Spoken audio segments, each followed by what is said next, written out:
Olá a todos, o meu nome é João Diniz e hoje estou aqui nesta área do The Next Big Idea para falar sobre o programa Free Electrons, que é um programa que no fundo tenta encontrar e alavancar boas ideias na área da energia e do futuro da energia.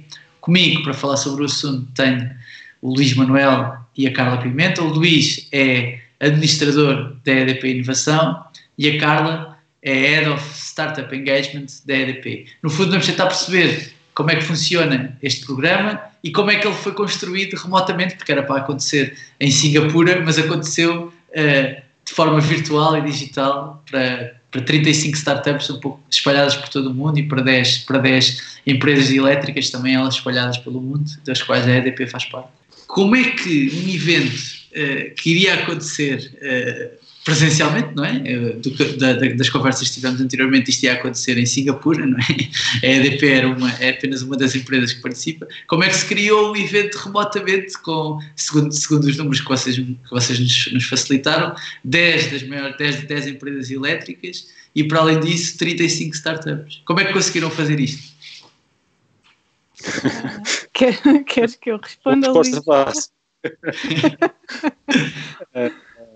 eu depois deixo a Carla se calhar explicar um bocadinho melhor, mas o elemento fundamental acabou por ser a decisão de fazer. Aqui há, diria, 6 semanas, nós estávamos todos numa videoconferência como esta, só com um pouco mais de pessoas, a tentar decidir o que é que íamos fazer com o bootcamp do Free Electrons, porque a situação, em particular para os nossos colegas de empresas do Extremo Oriente, para eles era evidente que não ia existir condições para fazer isto em Singapura, numa altura em que eu acho que nós aqui no mundo ocidental, digamos assim, ainda não nos tínhamos apercebido, pelo menos o cidadão comum ainda não se tinha apercebido da gravidade e das proporções que isto ia tomar. Mas começou por aí, no fundo, com uma decisão conscienciosa de que não há condições para fazer isto em Singapura, e depois com uma segunda decisão mas isso não é razão para não deixarmos de fazer o melhor possível nas condições atuais. Acho que foi aí que as coisas começaram. E como é que construíram depois todo este processo de algo que era para ser presencial para algo que passou a ser virtual, por assim dizer? Carla. Olha, João, sim.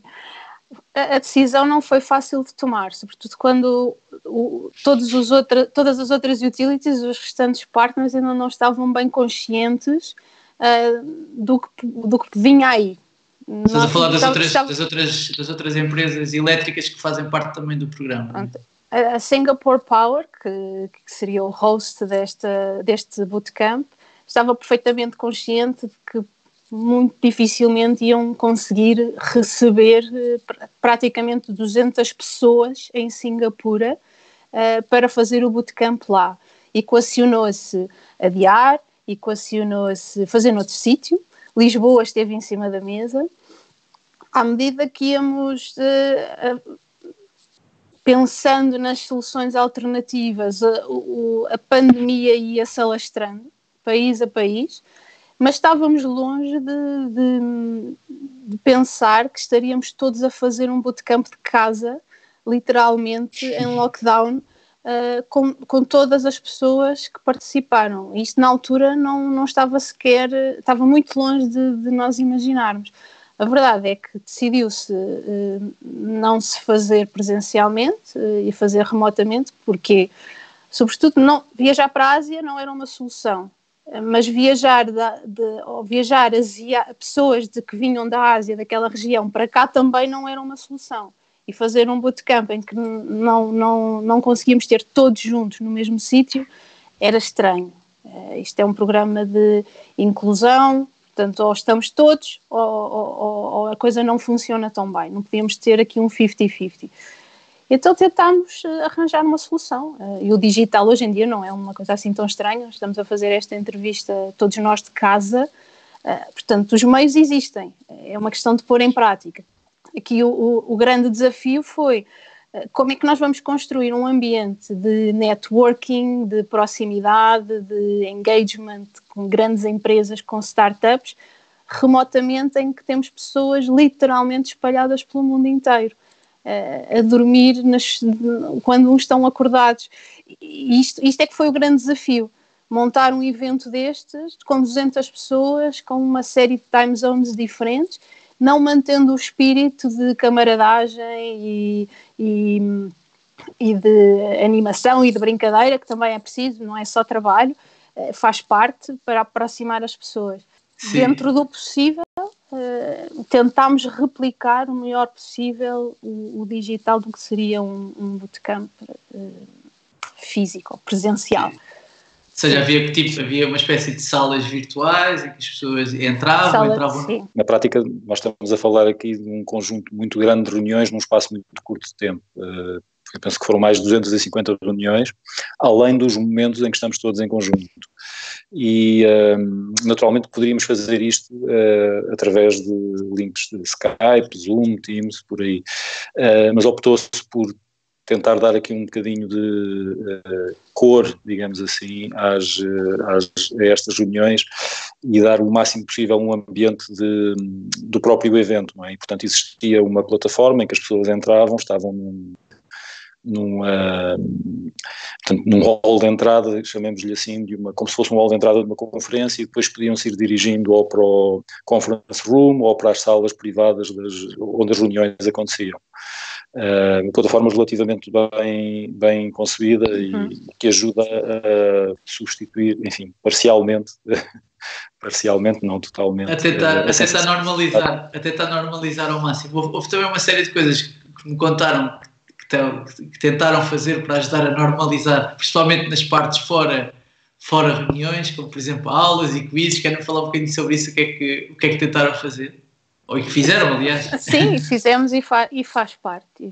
Os momentos de networking são tão importantes como as reuniões. E estando nós todos tão longe uns dos outros, tivemos que nos aproximar. E os momentos de relax, digamos assim, descompressão das reuniões a horas estranhas, foram fundamentais para criar esse ambiente. Tivemos uma aula de artes marciais, alongamentos dados por um robô, quizzes, happy hours em que uns tinham um copo de vinho na mão, outros tinham uma caneca de café, porque a hora não é a mesma para todos. Não era a hora apropriada para um cocktail em toda a parte do mundo, mas fez-se com muita energia, muita alegria. Tem inclusivamente algumas vantagens ou seja, não é tudo desvantagem, tem algumas vantagens face a um evento como o tínhamos vindo a organizar até agora. Por exemplo, a quantidade de pessoas que conseguimos envolver nas reuniões com as startups é muito maior do que quando nós estamos a falar de uma deslocação, por exemplo, a Singapura. Aí estaríamos a falar de 2, 3 pessoas e dificilmente mais. Aqui chegámos a ter 29 pessoas na mesma reunião. 29 pessoas da EDP. A EDP, quando participa nestes bootcamps, leva um pequeno grupo de pessoas que se desloca a estas cidades, nestes momentos de bootcamp ou de módulos do Free Electrons. Sendo digital, é muito fácil fazer o onboarding de outros colegas. Há uma questão que, por acaso, eu queria perguntar-vos, que é curioso, que é, portanto, estamos a falar de um programa que é virado para o futuro, não é? Para o futuro da energia, sendo que essas empresas, não é, que estão agora a apresentar, e aliás que concorreram e que já têm negócio, como é que vocês sentiram que elas estão a olhar para este futuro agora que ainda ninguém sabe muito bem como é que vai ser? Ou no campo energético acham que não vai haver diferenças nenhumas daqui para a frente? O que se está a passar vai ter um impacto, em particular no curto prazo, vai ter um impacto significativo sobre as economias, sobre a capacidade de financiamento que estas empresas têm. Já se notou uma quebra enorme nos volumes de investimento de capital de risco, e isso é muito importante para este tipo de startups. Portanto, há escassez neste momento de recursos. Qual é que vai ser a velocidade da recuperação? Essa é a grande incógnita. Há duas incógnitas. Quando é que isto começa a recuperar e qual vai ser a velocidade da recuperação? Certo. Portanto, no curto prazo, acho que estes efeitos vão dominar e vão ser, enfim, vão ser um obstáculo difícil para muitas destas empresas. a longo prazo, aquilo que é a prioridade no setor hoje em dia, a transição energética, não mudou. Se há alguma coisa de bom nós podemos, se calhar, extrair daquilo que está a passar, embora isto não seja propriamente uma ação concertada, não deixa de haver uma ação coletiva de múltiplos estados ao longo de um pouco por todo o mundo.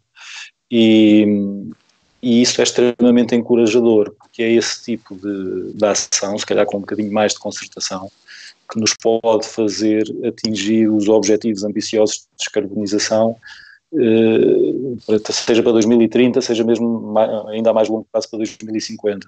Portanto, é das poucas coisas encorajadoras que vemos nesta crise, eu pessoalmente penso assim, é esta capacidade de mobilização e, de repente, para fazer face a um problema global, há um movimento global com ações muito concretas, toda a gente em casa, enfim, quase toda a gente em casa, e continuamos a viver com isso, apesar das consequências que vai ter no curto prazo.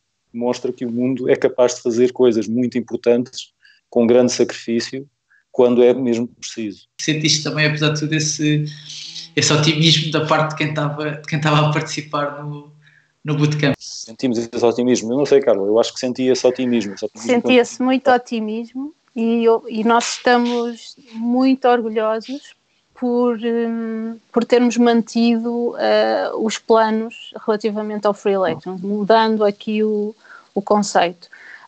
Agora, eu acho que isto vai com certeza acelerar muitos projetos que nós temos, que vai muito ao encontro da transição energética, do futuro, de tudo isto.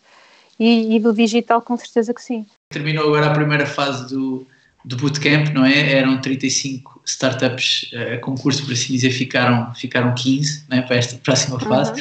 Que tipo de negócios é que estamos aqui a falar numa linguagem que a maioria de nós conseguiria perceber? Gestão de energia nos edifícios, na área de produção de energia, não tanto na produção de energia em si, mas tudo o que tem a ver com inspeções, com manutenções de parques eólicos, muito nessa linha.